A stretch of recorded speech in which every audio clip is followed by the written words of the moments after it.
नमस्कार मित्रांनो, आज दिनांक 7 मे 2024. मित्रांनो, आज निवडणुकीचं तिसऱ्या फेजचं मतदान हे होतोय. मी कालच्याही व्हिडिओमध्ये आपल्या सगळ्यांना विनंती केली होती, आजही विनंती करेल की सगळ्यांनी बाहेर या लोकशाहीच्या उत्सवामध्ये जास्तीत जास्त लोकांनी मतदान करा.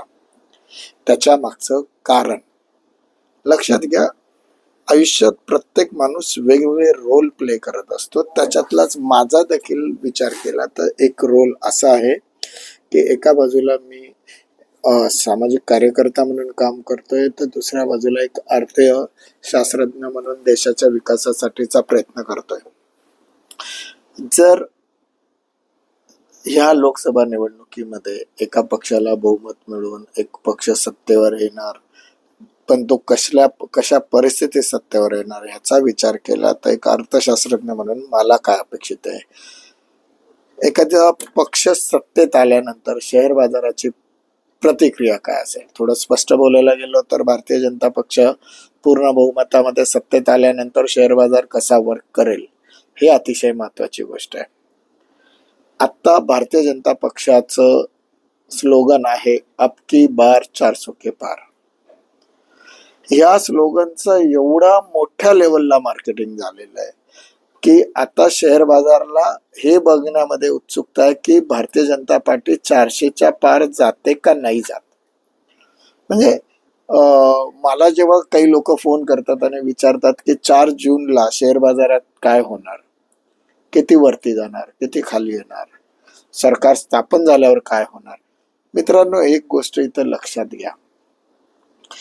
भारतीय जनता पक्षाने अब की बार 400 के बार हे स्लोगन देऊन शेअर बाजाराचे एक्सपेक्टेशन प्रचंड वाढवलेत.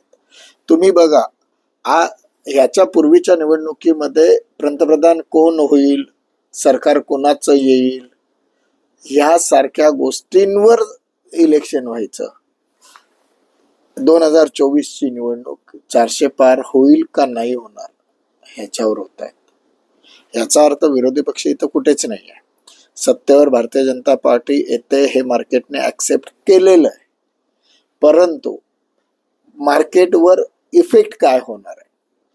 जर भारतीय जनता पार्टी एनडीए हे 400 पेक्षा किती कमी राहतात त्याच्यावर मार्केट किती पॉझिटिव्ह अथवा निगेटिव्ह रिॲक्ट करायचं हे ठरवेल.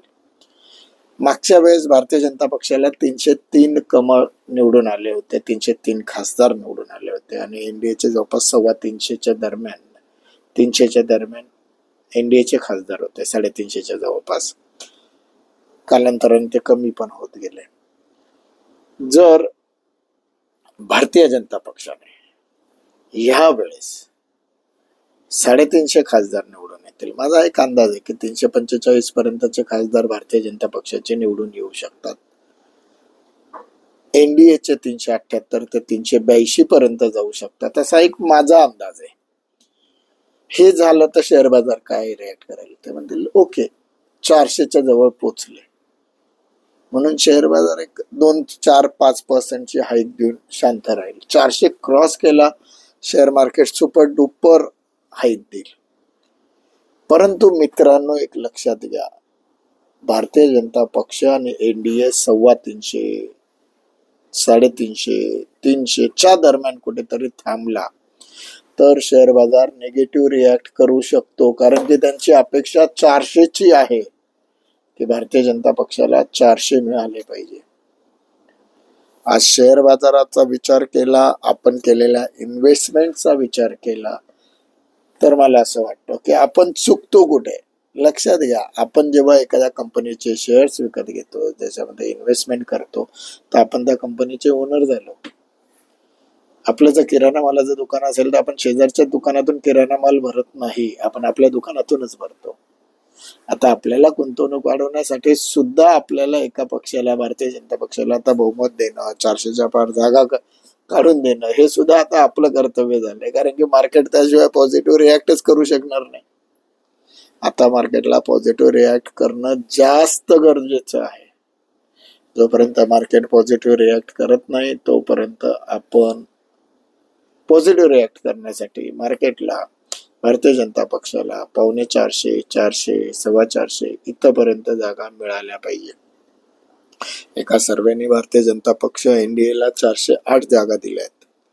जर या 408 जागा भारतीय जनता पक्ष व एनडीएला मिळाल्या तर माझा एक अंदाज आहे की जून 2024 पर्यंत निफ्टी हा जवळपास 24,200 पर्यंत जाईल. एवढं मात्र नक्की, पंतप्रधान माननीय नरेंद्र मोदी ज्या वेळेस पंतप्रधान पदाची तिसऱ्यांदा शपथ घेतील आणि त्याच्यानंतरच्या पुढच्या 100 दिवसामध्ये मार्केट हे 10% 100% वाढणार. त्याच्या मागचं पॅरामीटर आहे की ज्या वेळेस एक व्यक्ती तिसऱ्यांदा प्राईम मिनिस्टर म्हणून शपथ घेतो त्यावेळेस त्याचे जे काही प्लॅनिंग्स असतात त्याच्या एक्झिक्युशनसाठी त्याला ॲडिशनल 5 वर्षाचा वेळ मिळाला आहे आणि ते अजून ब्राईट दिसतात. परदेशी गुंतवणूक अजून अग्रेसिव्हली भारतामध्ये येईल. इकॉनॉमी जास्त डेव्हलप होईल. ह्या क्षणाला नवीन प्राईम मिनिस्टर बसल्यानंतर त्याला सगळे 19-20 जे मधले जे लूप हॉल्स किंवा पॉझिटिव्ह पॉइंट्स आहे त्याचा अभ्यास करण्यामध्ये काही दिवस जातील. पण जे मागच्या 10 वर्षापासून पंतप्रधान आहेत तेच आत्ता परत बसल्यानंतर ते